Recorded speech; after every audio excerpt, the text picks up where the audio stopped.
در مؤسسه تحصیلات میانه عمومی رقم 33 تخمینگی‌های و معلم جوان است. از فن زبان و ادبیات درس میگوید. با وجود آنکه کتابخانه خود را دارد، اعضای کتابخانه مکتب هم هست. اینجا کتاب‌های ادیبان کلاسیک موجود میباشند.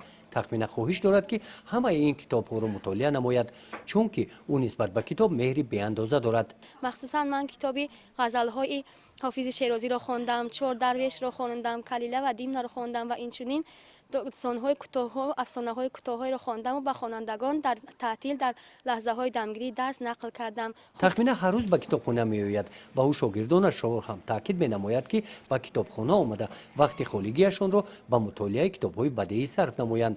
از روی معلومات کتابدار بعد جنبست آزمون جمهوری فروغ سپهدانایی شماره اعضای کتابخانه مکتبی زیاد شده است. بعد تماشای آزمون فروغ سپهدانایی در من شوق و هوس پیدا شد که به کتابخانه بسیارتر تشریف بیارم و کتاب‌های خوانده خود را باز هم زیادتر نمایم. من تا حال 20 کتاب مطالعه کرده ام که میخواهم آنها را بسیار زیادتر کنم و در آینده در آزمون فروغ سپهدانایی اشتراک کرده ملکه خود را سنجم. من کتابخانه را بیشتر دوست می‌دارم و به کتابخانه زیادتر تشریف میارم. در برابر تخمین مأموریت مکتب و جماعت دهاتی به نام عبدی عوضов در واخوری و جماعت‌ها ساکنان را دعوت نموده ایستادند که به کتابخانه رو بیارند. در دهه گلاباد باشد همین یک کتابخانه مکتبی موجود هست و خلاص.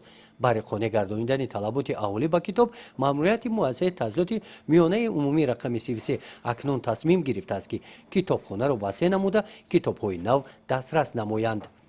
گزارش خواجه نظریف خدای نظر ظهوروف از ناحیه واسه برای برنامه اطلاعات نوید.